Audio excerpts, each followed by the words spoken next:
Hello, in this video I'll show you how to get Microsoft Word to build a contents page for you. There are two things that I would suggest you put in place before you start tagging what you want to be in your contents page. First one is to insert some page numbers. Now you don't have to do this, but I would suggest it.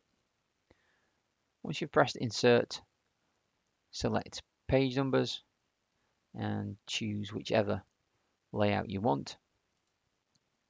There we have those. You can double click on your main text to come out of the page number box. With the page numbers on our work, the next thing to do is to turn our attention to the style banner. So up at the top here you can see it says heading, and I'm going to use that option to tag the headings that I want to be represented in the content page, but also I want some subheadings. So what I need is an option for heading 2. You may find it's already in your banner, but if it isn't, click on this pop out here and scroll down until you can find heading 2. And once I press this, it will appear in the banner at the top. And there we have it. If you want, you can have more tiers of headings. It's entirely your choice. I'm going to stick with 2. So those are the 2 steps I mentioned to get in place. Now all I need to do is tag the headings that I want to appear on the contents page. So I will start by tagging my introduction. I want that to be a heading number 1. Okay, I want this to be a heading, so I'll tag that heading number 1. Don't worry about the formatting, we can come back to that later and change everything to the font and the color that we want. Going down a little bit further, I want this to be a main heading, but I want these ones, A, B, and C here, I want these to be subheadings, so I'm going to click heading 2. Heading 2, and again heading 2. Now I'm just going to work through my document and adjust these the way I want them.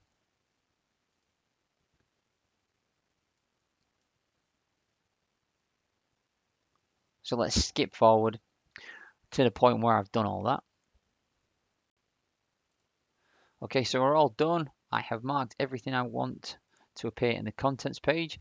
So I place my cursor somewhere where I want the contents page to appear.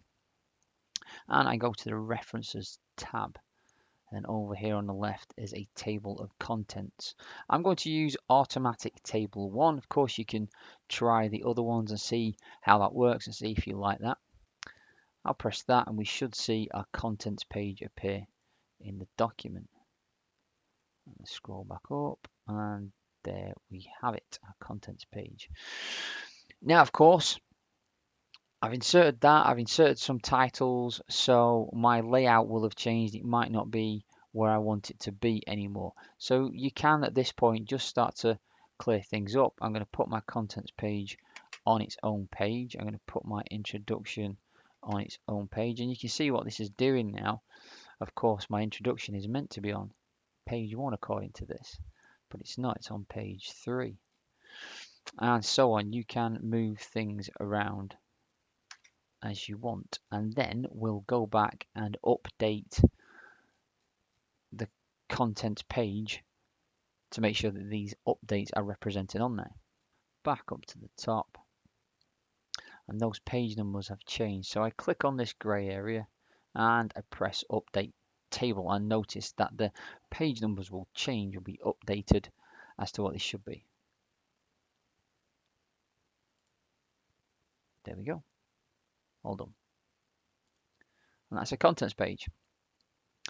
Of course, what you might want to do now is to just go and check that everything is formatted the way you want it to be, and you may find that you want to bold some of your titles. That's entirely up to you. You may want to change the font color back again. So there's a little bit of organizing to do. but the hard work was all done for us by Microsoft Word. Hope that helps. Bye for now.